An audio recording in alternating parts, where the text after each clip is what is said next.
Hi everyone, welcome to Satya's concepts YouTube channel. ఈరోజు క్లాస్లో మనం 2025 నవంబర్ కరెంట్ అఫైర్స్లో భాగంగా 2025 November third week current affairs అనేది మనం చెప్పుకోవడం జరుగుతుంది. ఈ సంవత్సరం 2025 చివరిలో జరిగే రైల్వే గ్రూప్ డి పరీక్షలకు ఈ కరెంట్ అఫైర్స్ అనేవి ఆన్లైన్ ఎగ్జామ్స్లో జరుగుతాయి. ఆన్లైన్ ఎగ్జామ్స్ అనేవి జరుగుతాయి కాబట్టి ఆన్లైన్లో కాబట్టి కరెంట్ అఫైర్స్ పరంగా రీసెంట్ కరెంట్ అఫైర్స్ కూడా ఎక్కువగా అడిగే అవకాశం ఉంది. కాబట్టి మనం ఇచ్చే అప్డేట్ కరెంట్ అఫైర్స్ అనేది మీరు ఎప్పటికప్పుడు ఫాలో అయినట్లయితే మీరు గ్రూప్ డి ఎగ్జామ్లో కరెంట్ అఫైర్స్ని మీరు కవర్ చేయడం అనేది జరుగుతుంది.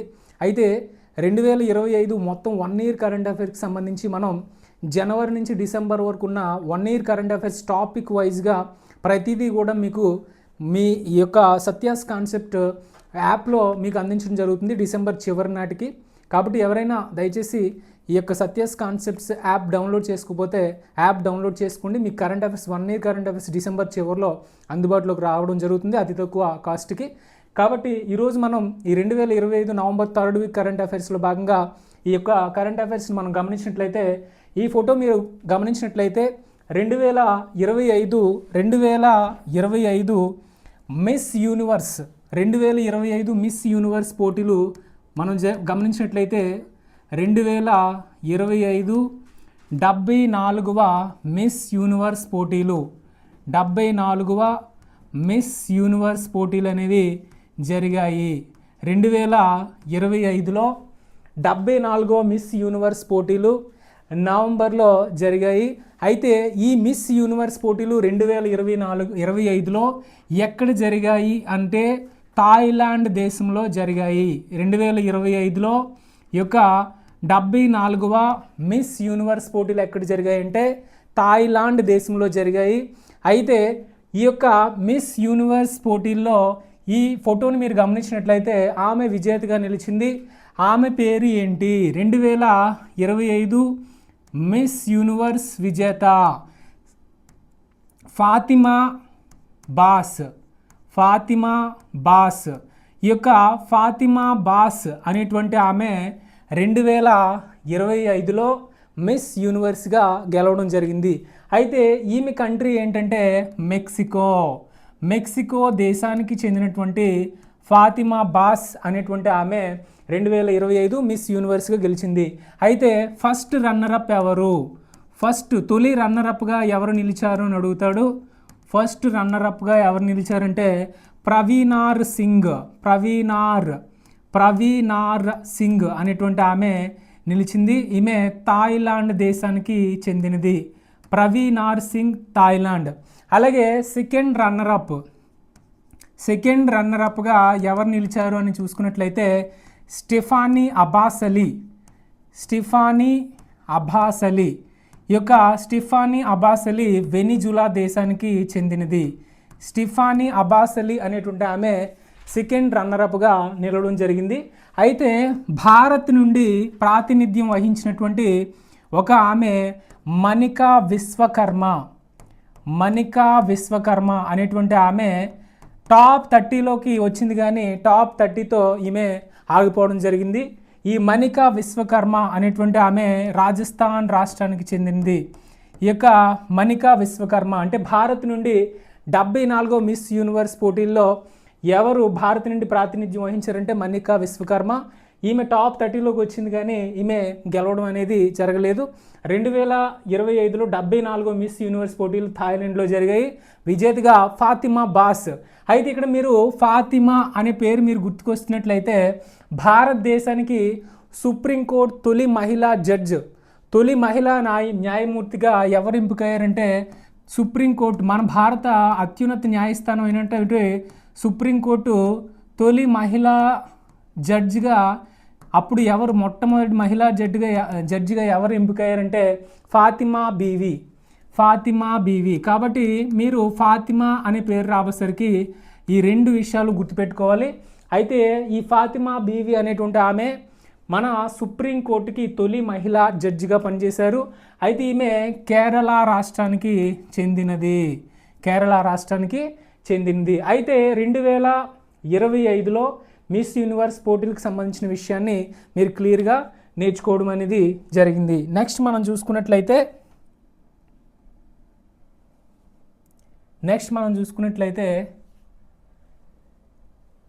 ఈ పిక్చర్ మీరు గమనించండి.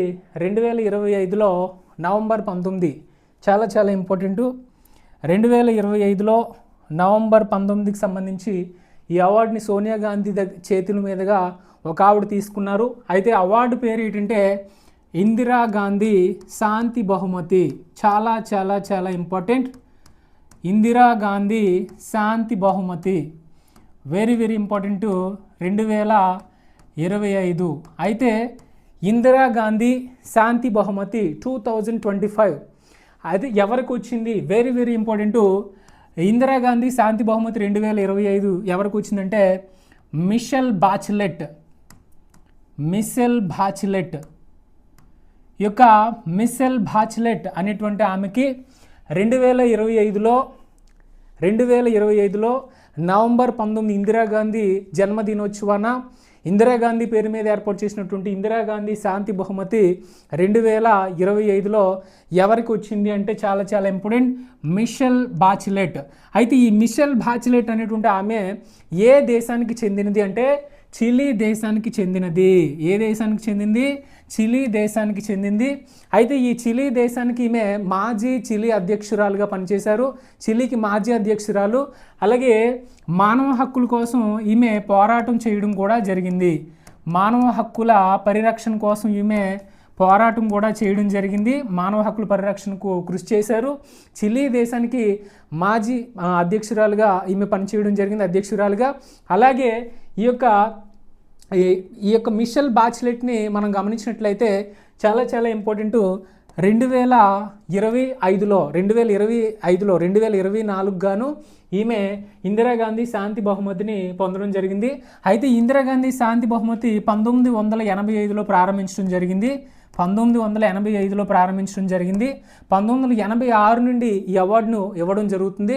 అయితే క్యాష్ ప్రైజ్ ఎంత అంటే 25 లక్షలు.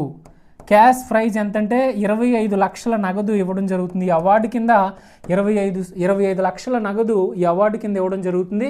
అయితే ఇందిరాగాంధీ శాంతి బహుమతి అనేది ఎందుకు ఇస్తారంటే శాంతి మరియు నిరాయుధీకరణ, అంటే ఎవరైతే ప్రపంచవ్యాప్తంగా శాంతి కోసం కృషి చేస్తారో వాళ్ళకి ఇందిరాగాంధీ శాంతి బహుమతిని ప్రతి సంవత్సరం ఇందిరాగాంధీ జయంతి అయినటువంటి నవంబర్ 19న ఈ యొక్క ఇందిరాగాంధీ శాంతి అవార్డుని అందించడం అనేది జరుగుతుంది. నెక్స్ట్ మనం చూసుకున్నట్లయితే చాలా చాలా ఇంపార్టెంట్. ఈ యొక్క పిక్చర్ మీరు గమనించినట్లయితే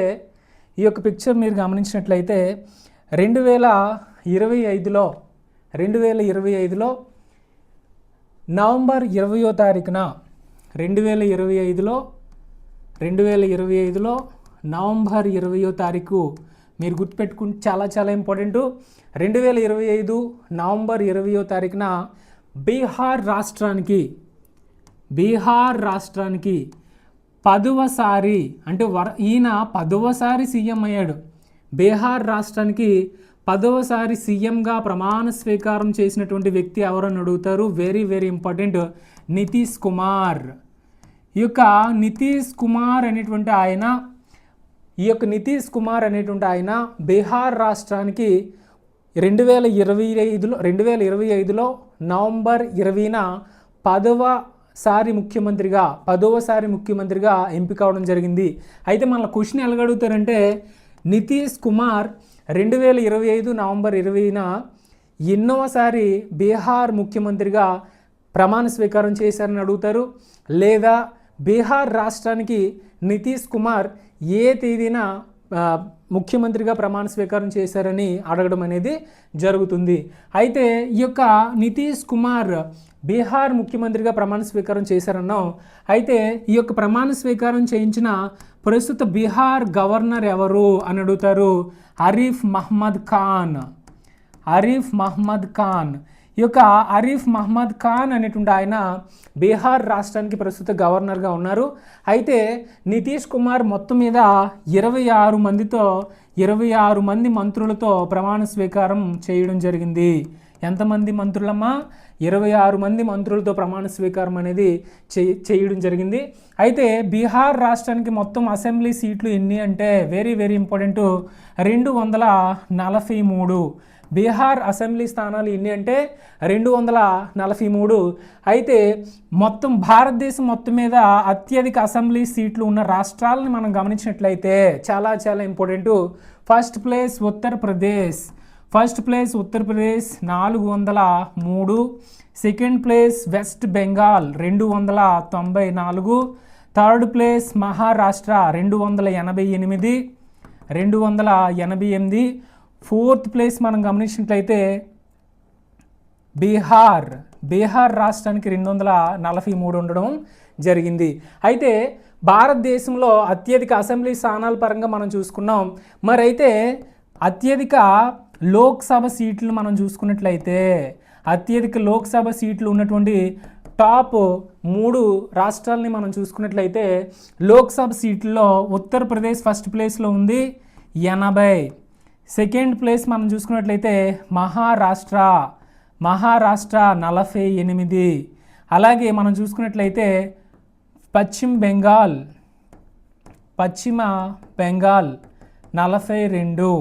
ఈ విధంగా మనం చూసుకున్నట్లయితే ఉత్తరప్రదేశ్, మహారాష్ట్ర, పశ్చిమ బెంగాల్ 80, 48, 42 టాప్ 3. అలాగే రాజ్యసభ సీట్లు మనం గమనించినట్లయితే టాప్ 3 ఏంటంటే ఉత్తరప్రదేశ్ 31. అలాగే సెకండ్ ప్లేస్ మహారాష్ట్ర 19. అలాగే తమిళనాడు 18. ఈ విధంగా మనం చూసుకున్నట్లయితే మరైతే బీహార్కి సంబంధించి లోక్సభ సీట్లు మనం గమనించినట్లయితే బీహార్కి సంబంధించి లోక్సభ సీట్లు ఏంటంటే 40 లోక్సభ సీట్లు ఉన్నాయి. మరి రాజ్యసభ సీట్లు ఎన్ని అంటే బీహార్కి సంబంధించి రాజ్యసభ సీట్లు ఏంటంటే 16. ఇవి మనం గుర్తుంచుకోవాల్సినటువంటి విషయాలుగా మనం చెప్పుకోవచ్చు. అయితే బీహార్ యొక్క క్యాపిటల్ పాట్నా. అయితే మొత్తం మీద బీహార్లో 243 అసెంబ్లీ స్థానాలకు గాను 202 అసెంబ్లీ సీట్లు గెలుచుకుని ఎన్డీఏ మరియు JDU Janata Dal you party NDA Narendra Modi నేతృత్వంలోని బీజేపీ కలిసి ఎన్డీఏగా ఈ యొక్క బీహార్లో ఈ యొక్క నూతన ప్రభుత్వాన్ని ఏర్పాటు చేయడం అనేది జరిగింది. ఈ విధంగా బీహార్ అసెంబ్లీ ఎలక్షన్కి సంబంధించినటువంటి విషయాలు మనం చెప్పుకోవడం అనేది జరిగింది. నెక్స్ట్ మనం చూసుకున్నట్లయితే ఈయన పేరు మీరు గమనించినట్లయితే సుప్రీంకోర్టు చీఫ్ జస్టిస్. అయితే ఈయన సుప్రీంకోర్టు చీఫ్ జస్టిస్ అయినటువంటి బిఆర్ గవాయ్. ఈయన పేరు ఏంటంటే B R Gavai, supreme court chief justice. Supreme court యొక్క చీఫ్ జస్టిస్ ఆఫ్ ఇండియాగా ఉన్నటువంటి బిఆర్ గవాయ్. ఈయన ఎన్నవ చీఫ్ జస్టిస్ అంటే 52వ చీఫ్ జస్టిస్. అయితే ఈయన 2025 నవంబర్ 23న పదవీ విరమణ చేశారు. నవంబర్ 23న పదవీ విరమణ చేశారు. ఈ యొక్క భారత సుప్రీంకోర్టు ప్రధాన న్యాయమూర్తిగా నవంబర్ 23, 2025న ఎవరు పదవీ విరమణ చేసినటువంటి సుప్రీంకోర్టు చీఫ్ జస్టిస్ ఎవరంటే బిఆర్ గవాయ్. అయితే ఈయన ఎన్నో చీఫ్ జస్టిస్ అంటే 52. అయితే ఈయన ఎప్పుడు పదవీ విరమణ చేశారంటే నవంబర్ 23న పదవీ విరమణ చేశారు. అయితే ఈ యొక్క చీఫ్ జస్టిస్ ఆఫ్ ఇండియా అనేటువంటి ఈ యొక్క బిఆర్ గవాయ్ అనేటువంటి ఆయన కేజీ బాలకృష్ణన్ అంటే భారత సుప్రీంకోర్టు చీఫ్ జస్టిస్ అయినటువంటి కేజీ బాలకృష్ణన్ తర్వాత భారతదేశ మొట్టమొదటి Dalit supreme court chief justice KG Balakrishnan. ఈ యొక్క కేజీ బాలకృష్ణన్ తర్వాత రెండవ దళిత సుప్రీంకోర్టు చీఫ్ జస్టిస్గా ఈయన రికార్డుకి ఎక్కడం జరిగింది. అలాగే బౌద్ధ మతాన్ని పాటించినటువంటి తొలి చీఫ్ జస్టిస్ అనమాట. బౌద్ధ మతాన్ని అనుసరిస్తున్నటువంటి తొలి సిజేఐ. ఈ యొక్క తొలి సిజేఐ ఎవరంటే ఈ యొక్క బిఆర్ గవాయ్. అయితే నెక్స్ట్ మరి 2025లో ఇప్పుడు నెక్స్ట్ ఈయన పదవి విరమణ చేశారు.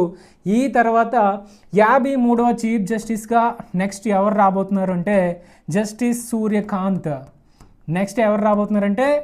జస్టిస్ సూర్యకాంత్ అనేటువంటి ఆయన నెక్స్ట్ రావడం అనేది జరుగుతుంది. నెక్స్ట్ మనం చూసుకున్నట్లయితే చూడండి, ఇవి వెరీ వెరీ ఇంపార్టెంట్. నవంబర్ 18న జాతీయ జల అవార్డులు నవంబర్ 18న జాతీయ జల అవార్డులని ఈ యొక్క భారత రాష్ట్రపతి అయినటువంటి ద్రౌపది ముర్ము గారు ఇవ్వడం జరిగింది. జాతీయ జల అవార్డుని అంటే ఉత్తమంగా భారతదేశం మొత్తం మీద ఏవైతే రాష్ట్రాలు కానీ జిల్లాలు కానీ అలాగే గ్రామ పంచాయతీలు కానీ మున్సిపల్ కార్పొరేషన్లు కానీ వ్యక్తులు కానీ ఎవరైనా పర్సన్స్ ఈ యొక్క నీటి సంరక్షణ కోసం నీటి యొక్క పరిరక్షణ కోసం ఎవరైతే కృషి చేస్తున్నారో ఏ రాష్ట్రాలు కృషి చేస్తున్నాయో వాటిలన్నింటినీ ఇయర్ మొత్తానికి చూసుకొని అవార్డులని అనౌన్స్ చేయడం జరిగింది. అయితే ఈ యొక్క 6వ జల అవార్డులు 6వ జాతీయ జల అవార్డుల్లో తొలి 3 రాష్ట్రాలు టాప్ 3 స్టేట్స్గా ఏం నిలిచాయంటే Maharashtra, first place Maharashtra, second Gujarat, third Haryana. ఇవి టాప్ 3 ప్లేసుల్లో నిలవడం అనేది జరిగింది ఈ యొక్క 6వ జాతీయ జల అవార్డుల్లో. అయితే మరి భారతదేశం మొత్తం మీద ఈ యొక్క నగరపాలక సంస్థల జాబితాలో ఈ యొక్క నీటి సంరక్షణ కోసం కృషి చేసినటువంటి కృషికి గాను రాజమహేంద్రవరం మున్సిపల్ కార్పొరేషన్ జాతీయ స్థాయిలో 4వ స్థానాన్ని పొందడం జరిగింది. దీనికి 2 కోట్లు ప్రైజ్ మనీ ఇచ్చారు, 2 కోట్లు నగదు అందించడం జరిగింది. జాతీయ స్థాయిలో నగరపాలక సంస్థల్లో ఈ యొక్క రాజమహేంద్రవరం అనేది 4th ప్లేస్ కైవసం చేసుకోవడం జరిగింది. మరి అయితే జాతీయ స్థాయిలో తొలి స్థానం పొందిన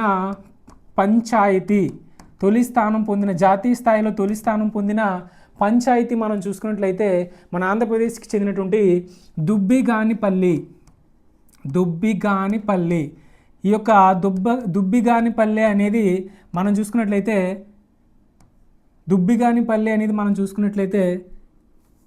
అన్నమయ్య జిల్లాలో ఉంది. ఈ యొక్క దుబ్బిగానిపల్లి అనేది అన్నమయ్య జిల్లాలో ఉంది. దుబ్బిగానిపల్లి అన్నమయ్య జిల్లాలో ఉంది. సెకండ్ ఈ యొక్క జాతీయ స్థాయిలో సెకండ్ ప్లేస్ ఏంటంటే మురుగుమ్మి. ఈ మురుగుమ్మి అనేది ప్రకాశం జిల్లాలో ఉంది. అయితే జాతీయ స్థాయిలో ఈ యొక్క జాతీయ జల అవార్డులకు సంబంధించి జాతీయ స్థాయిలో ఉత్తమ పంచాయతీలుగా మన ఆంధ్రప్రదేశ్కి చెందిన మొదటి 2 స్థానాలని పొందడం జరిగింది. అయితే ఈ యొక్క మరి జిల్లాల విభాగంలో దక్షిణ భారతదేశానికి సంబంధించి నెల్లూరు 12వ స్థానాన్ని పొందడం జరిగింది. నెల్లూరు 12వ స్థానంలో నిలవడం జరిగింది, 12వ స్థానాన్ని పొందడం జరిగింది. మరి వ్యక్తులకు సంబంధించి నీటి సంరక్షణ కోసం కృషి చేసిన వాళ్ళు ఎవరంటే పొదిలి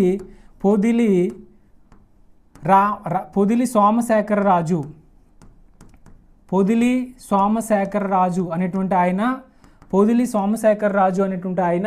ఈ యొక్క వ్యక్తిగత విభాగంలో అవార్డు పొందడం అనేది జరిగింది. ఈ విధంగా మనం 2025కి సంబంధించి 6వ జాతీయ జల అవార్డులకు సంబంధించి ఎవరెవరు ఏ సంస్థలు ఎవరెవరు పొందారనేది మనం చెప్పుకోవడం అనేది జరిగింది. ఈ అవార్డ్స్ని ద్రౌపది ముర్ము గారు అందించడం జరిగింది ఢిల్లీలో. అయితే ఈ యొక్క నవంబర్ 18వ తారీఖున ఈ అవార్డుని అందించడం అనేది జరిగింది. అయితే ఈ అవార్డులో భాగంగా ఒక పథకం పేరు చర్చించారు. దాని పేరు ఏంటంటే జల్ సంచయ్ జన్ దారి అనే కార్యక్రమాన్ని ఆ యొక్క పథకం గురించి అందులో చర్చించడం జరిగింది. అయితే ఈ జల్ సంచయ్ జన్ దారి యొక్క కార్యక్రమం యొక్క ఉద్దేశం ఏంటంటే ప్రజల భాగస్వామ్యంతో ప్రభుత్వం అనేది నీటి సంరక్షణ అలాగే కృత్రిమ భూగర్భ జలాలకు సంబంధించి వివిధ నిర్మాణాలను చేపట్టడం అవన్నీ కూడా జల్ సంచయ్ జన్ దారి కార్యక్రమంలో భాగంగా అందించడం అనేది అమలు చేయడం అనేది జరుగుతుంది. నెక్స్ట్ మనం చూసుకున్నట్లయితే ఈ యొక్క Ramoji excellence awards very important. Ramoji excellence awards గురించి మనం చూసుకున్నట్లయితే ఈ యొక్క 2025లో ఈ రామోజీ ఎక్సలెన్స్ అవార్డ్స్ అనేది అందించడం జరిగింది. అయితే ఈ అవార్డ్స్ అనేది మొత్తం మీద కూడా 7 మందికి ఇవ్వడం జరిగింది. 7 మంది ఎంపిక అవడం జరిగింది. 2025లో 10 లక్షలు నగదు ఒక్కొక్కరికి ఇవ్వడం జరిగింది. 10 లక్షలు నగదు ఇవ్వడం జరిగింది. అయితే ఈ అవార్డ్స్ని 7 పొందారన్నాం. 7 కూడా 7 రంగాలకి పొందడం జరిగింది. అందులో ఏ రంగం నుంచి ఎవరెవరు ఎన్నికయ్యారు అనేది మీకు ఎగ్జామ్లో రావడం జరుగుతుంది. అయితే మనం చూసుకున్నట్లయితే మాధవీలత, ఫస్ట్ పర్సన్ మాధవీలత.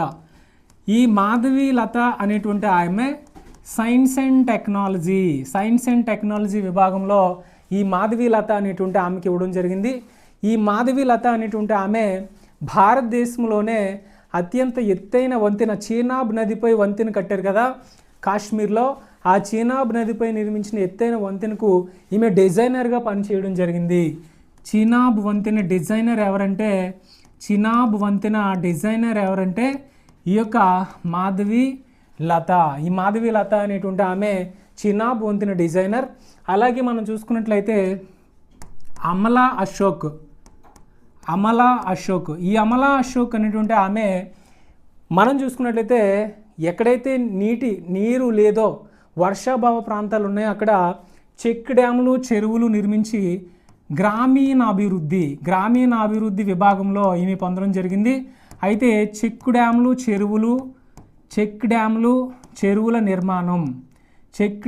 చెరువుల నిర్మాణం కోసం ఈమె కృషి చేయడం అనేది జరిగింది. నెక్స్ట్ మనం చూసుకున్నట్లయితే బొల్లా శ్రీకాంత్.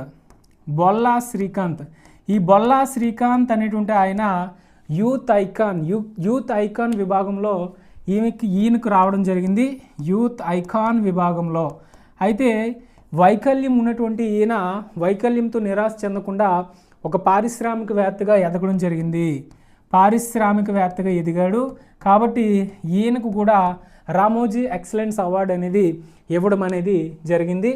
నెక్స్ట్ ఏంటంటే పూసపాటి ప్రసన్నశ్రీ. ఈ యొక్క పూసపాటి ప్రసన్నశ్రీ అనేటువంటి ఆమె కళలు సంస్కృతి విభాగంలో పొందడం జరిగింది. కళలు సంస్కృతి అనేటువంటి విభాగంలో పొందింది.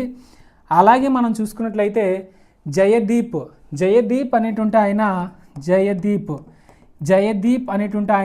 జర్నలిజం విభాగంలో పొందడం జరిగింది. జయదీప్ అనేటువంటి ఆయన జర్నలిజం అనేటువంటి దాంట్లో పొందడం అనేది జరిగింది.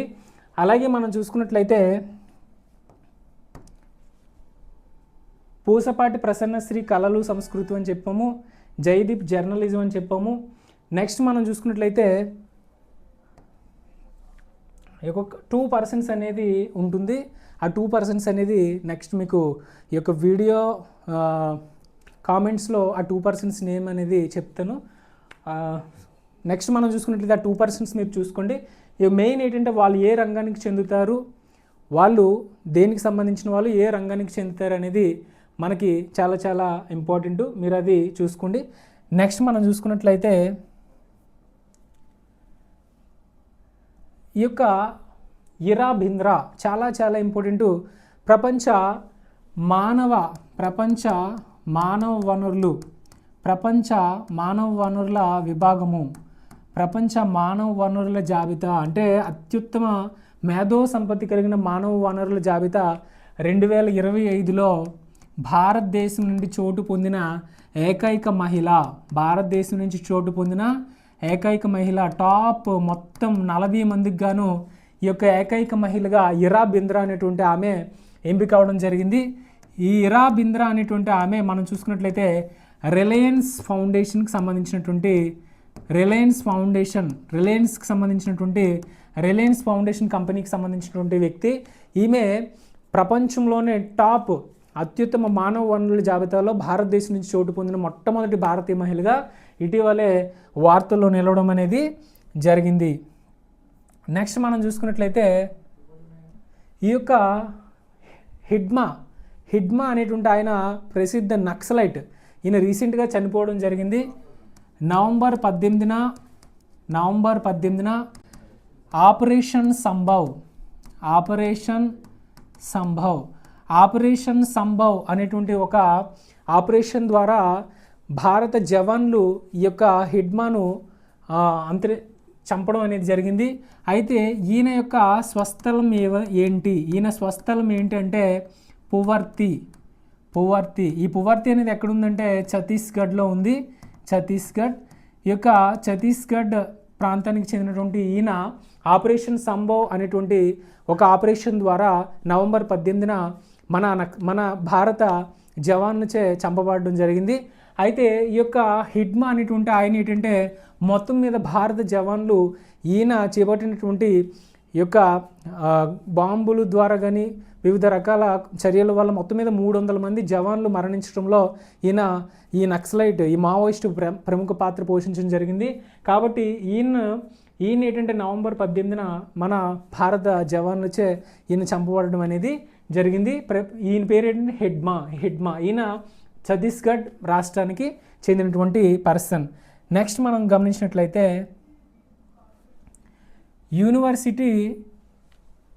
వరల్డ్ యూనివర్సిటీ ర్యాంకింగ్ సస్టైనబిలిటీ అంటే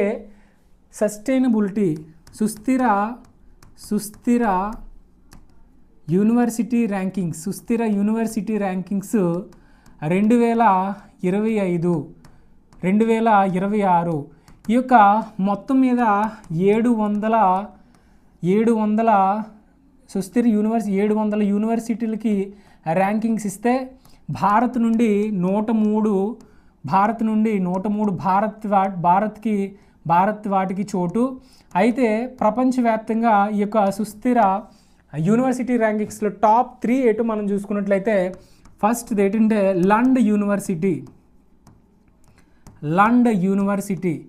ఈ యొక్క లండ్ యూనివర్సిటీ అనేది మనం చూసుకున్నట్లయితే స్వీడన్లో ఉంది. లండ్ యూనివర్సిటీ స్వీడన్లో ఉంది. సెకండ్ టొరంటో యూనివర్సిటీ ఇది కెనడాలో ఉంది. Third UCL university college of London ఇది బ్రిటన్లో ఉంది. ఈ 3 కూడా టాప్ 3 ప్లేసుల్లో నిలిచాయి సుస్థిర యూనివర్సిటీ ర్యాంకింగ్స్ 2026లో.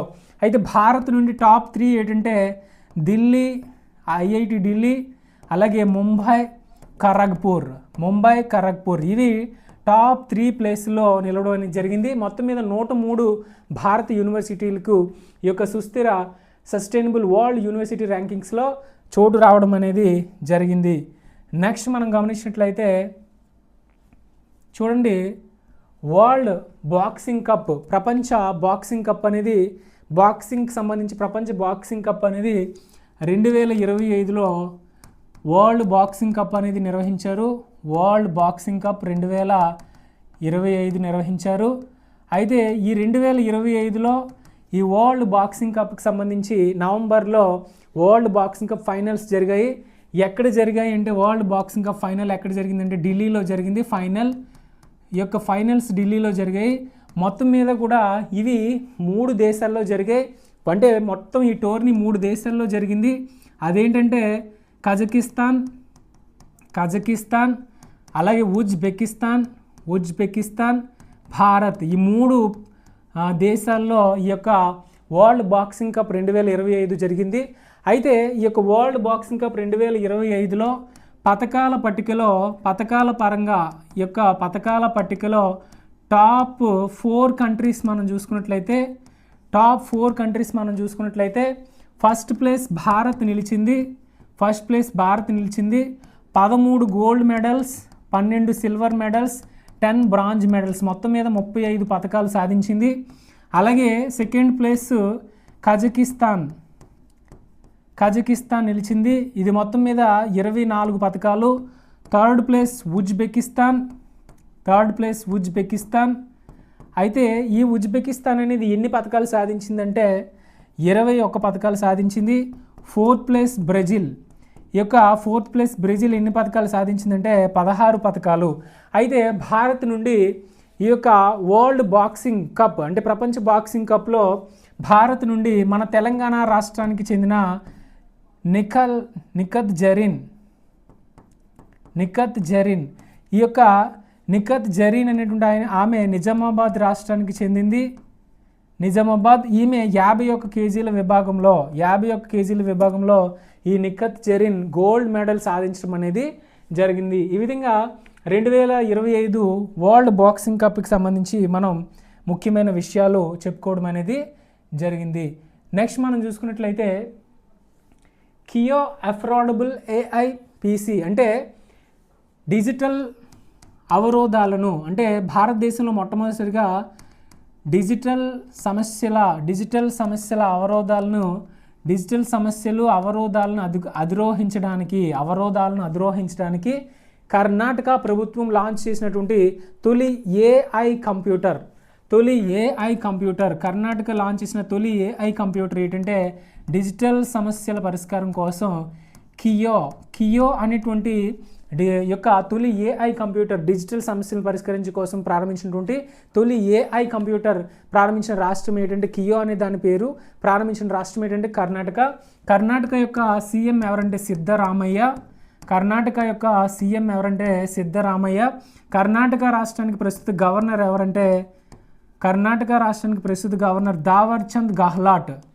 దావర్చంద్ గహ్లాట్. ఈ యొక్క కర్ణాటక రాష్ట్రం మొట్టమొదటిసారిగా కియో అనే ఒక కంప్యూటర్ని ప్రారంభించడం అనేది ఏఐ కంప్యూటర్ని ప్రారంభించడం అనేది మనం చెప్పుకోవడం అనేది జరిగింది. నెక్స్ట్ మనం గమనించినట్లయితే FIH ప్లేయర్స్ 2025లో అంటే మొత్తం మీద ఇయర్ మొత్తానికి అంటే 2025 జనవరి నుంచి చివరి వరకు చూసుకున్నట్లయితే హాకీలో ముఖ్యంగా బాగా రాణించినటువంటి ప్లేయర్స్కి ఇచ్చేటువంటి FIH ప్లేయర్స్ అవార్డ్స్ మనం చూసుకున్నట్లయితే 2025లో ఉత్తమ పురుష హాకీ క్రికెటర్, ఉత్తమ పురుష hockey player of the year ఎవరికి వచ్చింది అని అడుగుతారు. చాలా చాలా ఇంపార్టెంట్. Tom boon. ఈ యొక్క టామ్ బూన్ అనేటువంటి ఆయన బెల్జియం దేశానికి చెందినవాడు. ఈయనకి ఉత్తమ పురుష hockey player of the year FIH federation of international hockey ఇచ్చే ఉత్తమ పురుష హాకీ ప్లేయర్ అవార్డు ఈయన పొందడం జరిగింది. మరి ఉత్తమ మహిళ hockey player of the year ఎవరికి వచ్చిందని అడుగుతారు. Player of the year award ఎవరికి వచ్చిందని అడుగుతారు. చాలా చాలా ఇంపార్టెంట్. గ్జాన్ డీవార్డ్ అనేటువంటి ఆమెకు రావడం జరిగింది. ఈమె నెదర్లాండ్ దేశానికి చెందింది. గ్జాన్ డీవార్డ్ నెదర్లాండ్. అలాగే ఉత్తమ పురుష ఎంపైర్ అవార్డు ఎవరికి వచ్చింది అంటే ఉత్తమ పురుష ఎంపైర్ ఇయర్ మొత్తానికి పురుష ఎంపైర్ అవార్డు ఎవరికి వచ్చిందంటే భారత్కి చెందినటువంటి రఘుప్రసాద్ అనేటువంటి పర్సన్కి రావడం అనేది జరిగింది. భారతదేశానికి చెందిన రఘుప్రసాద్కి ఉత్తమ పురుష ఎంపైర్ అవార్డు అనేది 2025కి గాను రావడం అనేది జరిగింది. ఈ విధంగా FIH awards federation of international hockey awards అనేది మనం చెప్పుకోవడం అనేది జరిగింది. ఈ ఫోటోను మీరు గమనించినట్లయితే చాలా చాలా ఫేమస్. ఈయన టెన్నిస్లో రారాజుగా ఎదిగారు. అయితే 2022లో ఈయన టెన్నిస్కి రిటైర్మెంట్ ప్రకటించారు. ఈయన పేరు ఏంటంటే రోజర్ ఫెదరర్. ఈ యొక్క రోజర్ ఫెదరర్ అనేటువంటి ఆయన టెన్నిస్ సంబంధించినటువంటి ప్లేయర్. ఈయన 2022లో రిటైర్మెంట్ ప్రకటించారు. ఈయన టెన్నిస్లో 20 గ్రాండ్ స్లామ్లు గెలిచారు. అయితే ఈయన గురించి ఇప్పుడు మనం ఎందుకు చెప్పుకోబోతున్నాం అంటే టెన్నిస్లో విశేషంగా రాణించినటువంటి పర్సన్స్ను టెన్నిస్ హాల్ ఆఫ్ ఫేమ్లో చేర్చడం జరుగుతుంది. అయితే ఈ 2025లో టెన్నిస్ హాల్ ఆఫ్ ఫేమ్లో ఎవరు చోటు పొందారు అంటే టెన్నిస్ హాల్ ఆఫ్ ఫేమ్లో చోటు పొందినటువంటి పర్సన్ ఎవరంటే ఈ యొక్క రోజర్ ఫెదరర్. అయితే ఈ రోజర్ ఫెదరర్ ఏ దేశానికి చెందినటువంటి పర్సన్ అంటే స్విట్జర్లాండ్ దేశానికి చెందినటువంటి పర్సన్గా మనం చెప్పుకోవడం అనేది జరుగుతుంది. అయితే ఈ యొక్క రోజర్ ఫెదరర్ మనం చూసుకున్నట్లయితే టెన్నిస్ క్రీడకు చెందినటువంటి ప్లేయర్గా మనం గుర్తుపెట్టుకోవాలి. నెక్స్ట్ మనం గమనించినట్లయితే క్లియర్గా చూడండి. ఇంకా 2025 నవంబర్ 2nd వీక్లో ఇంకా మెయిన్ కరెంట్ అఫైర్స్ ఏమున్నాయి అనేది మనం చూసుకున్నట్లయితే 2025లో నవంబర్ 20 నుంచి నవంబర్ 28 వరకు కూడా ఇఫీ చిత్రోత్సవం అనేది జరుగుతుంది. ప్రతి సంవత్సరం కూడా ఈ యొక్క ఇఫీ చిత్రోత్సవం అనేది జరుగుతుంది భారతదేశంలో గోవాలోని. ఈ యొక్క ఇఫీ చిత్రోత్సవం వెరీ వెరీ ఇంపార్టెంట్. ఇఫీ చిత్రోత్సవం అంటే ఇఫీ అంటే international film festival of India. International film festival of India అని అర్థము ఇఫీ అంటే. ఈ యొక్క ఇఫీ చిత్రోత్సవం అనేది 56వది 2025లో ఇప్పుడు జరుగుతుంది. అయితే ఈ యొక్క ఇఫీ చిత్రోత్సవం ఎక్కడ జరుగుతుందంటే గోవాలో జరుగుతుంది. అయితే ఈ యొక్క ఇఫీ చిత్రోత్సవాన్ని ప్రారంభించినటువంటి గోవా సీఎం ఎవరంటే ప్రమోద్ సావంత్ ప్రారంభించారు. నవంబర్ 28న ఈ యొక్క ఇఫీ చిత్రోత్సవంలో ఉత్తమ చిత్రం ఎవరు, ఉత్తమ నటుడు ఎవరు, ఉత్తమ నటి ఎవరు అన్నీ కూడా మనం నవంబర్ 28 తర్వాత డిస్కస్ చేస్తాం. అలాగే గవర్నర్ ఎవరంటే అశోక్ గజపతి రాజు. ఈ యొక్క ఇఫీ చిత్రోత్సవంలో భాగంగా మనం గమనించినట్లయితే బాలకృష్ణ మరియు రజనీకాంత్ వాళ్ళ యొక్క సినీ పరిశ్రమలోకి వచ్చి 50 సంవత్సరాలు పూర్తయిన సందర్భంగా బాలకృష్ణని రజనీకాంత్ని ఈ యొక్క ఇఫీ చిత్రోత్సవంలో సన్మానించడం జరిగింది. బాలకృష్ణని రజనీకాంత్ని ఈ యొక్క ఇఫీ చిత్రోత్సవంలో సన్మానించడం అనేది జరిగింది. వాళ్ళు సినీ రంగంలోకి వచ్చి 50 సంవత్సరాలు పూర్తయిన సందర్భంగా. ఈ విధంగా ఇఫీ చిత్రోత్సవం ఎక్కడ జరుగుతుందని అడుగుతారు, ఎన్నోదని అడుగుతారు. అలాగే ఇఫీ చిత్రోత్సవానికి సంబంధించి దాన్ని ప్రారంభించిన గోవా ముఖ్యమంత్రి ఎవరని కూడా మనకి క్వశ్చన్ రావడం అనేది జరుగుతుంది. నెక్స్ట్ మనం గమనించినట్లయితే 2025 నవంబర్లో మరొక ముఖ్యమైన 2 సమ్మిట్స్ అనేవి జరుగుతున్నాయి. 2025 నవంబర్ 22, 23 తారీఖుల్లో G20 సమావేశం అనేది జరుగుతుంది. G20 సమావేశము. ఈ యొక్క G20 సమావేశం అనేది G20 సమ్మిట్ అనేది 2025లో 20వది జరుగుతుంది. ఎక్కడ అంటే జోహన్నెస్బర్గ్. ఈ యొక్క జోహన్నెస్బర్గ్ అనేది ఎక్కడుందంటే దక్షిణాఫ్రికా దేశానికి చెందినటువంటి జోహన్నెస్బర్గ్ అనేటువంటి నగరంలో 20వ G20 సమావేశం అనేది 2025 నవంబర్ 22, 23 తేదీల్లో జరుగుతుంది. అయితే ఈ యొక్క నవంబర్ 23 తర్వాత మళ్ళీ ఈ సమావేశానికి ముఖ్య నేతలు ఎవరు హాజరయ్యారు, ఈ సమావేశం యొక్క థీమ్ ఏంటి, అవన్నీ కూడా నెక్స్ట్ మనం చెప్పుకుంటాం. ఎయిమ్ ఏంటి అవన్నీ కూడా. అలాగే 2025లో నవంబర్ చివరిలో COP30 సమావేశం ఎక్కడ జరుగుతుందని అడుగుతారు. Very very important. బెలెం అనేది ఎక్కడుందంటే బ్రెజిల్ దేశంలో ఉంది.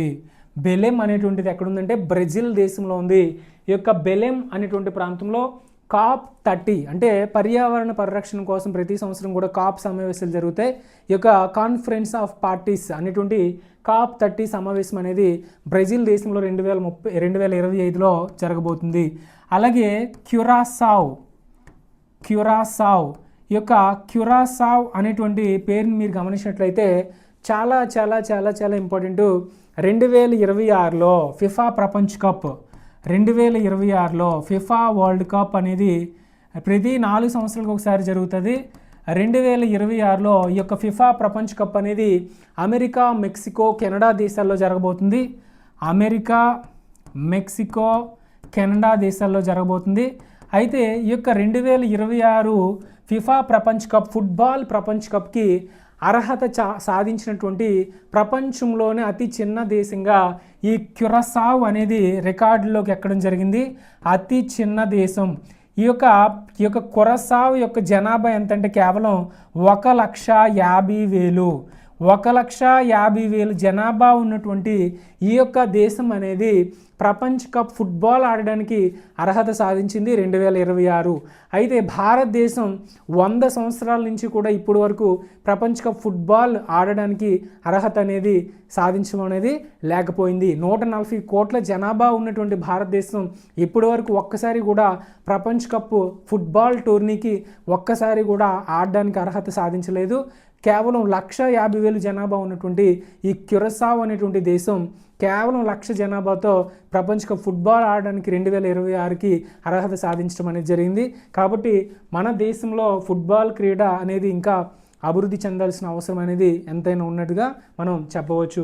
అయితే ప్రపంచ కప్ ఫుట్బాల్ సంబంధించినటువంటి ఈ యొక్క క్యురసావ్ అనేది ఏ కింగ్డమ్లో ఉందంటే నెదర్లాండ్ ప్రాంతానికి చెందినటువంటి ఈ యొక్క క్యురసావ్ అనే దేశం గురించి మనం ఇప్పటివరకు చెప్పుకున్నాం. అయితే ఫిఫా అనేది మనం చూసుకున్నట్లయితే federation of international football association అనేది ఎక్కడుందంటే జ్యూరిచ్లో ఉంది. ఈ జ్యూరిచ్ అనేది ఎక్కడుందంటే స్విట్జర్లాండ్ దేశంలో ఉంది. దేశంలో ఉంది. అయితే ఈ యొక్క ఫిఫా యొక్క ప్రస్తుత చైర్మన్ ఎవరంటే గియానీ ఇన్ఫాంటినో అనేటువంటి ఆయన ప్రస్తుతం ఈ యొక్క ఫిఫాకి చైర్మన్గా ఉండడం జరిగింది. అయితే ఈ యొక్క ఫిఫా అనేది 1904 సంవత్సరంలో ఏర్పాటు చేయడం జరిగింది. అయితే ఈ ఫిఫాకి సంబంధించి ఎక్కడ ప్రధాన కార్యాలయం ఎక్కడుందంటే జ్యూరిచ్లోని స్విట్జర్లాండ్లో ఉన్నట్టుగా మనం గమనించవచ్చు. అయితే మనం చూసుకున్నట్లయితే నవంబర్ 19కి సంబంధించి ప్రపంచ టాయిలెట్స్ దినోత్సవంగా మనం జరుపుతారు. ప్రపంచ టాయిలెట్స్ దినోత్సవం, అలాగే అంతర్జాతీయ పురుషుల దినోత్సవంగా నవంబర్ 19న జరుపుతారు. మరి నవంబర్ 21న ఏం జరుపుతారంటే ప్రపంచ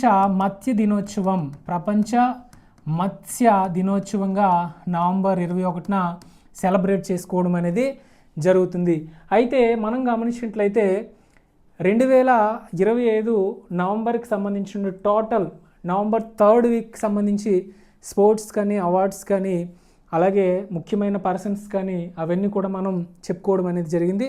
ఇది ఫ్రెండ్స్ ఈరోజు నవంబర్ 3rd వీక్ సంబంధించినటువంటి current affairs. Next November 4th week current అఫైర్స్తో మళ్ళీ కలుసుకుందాం. థ్యాంక్ యూ వెరీ మచ్.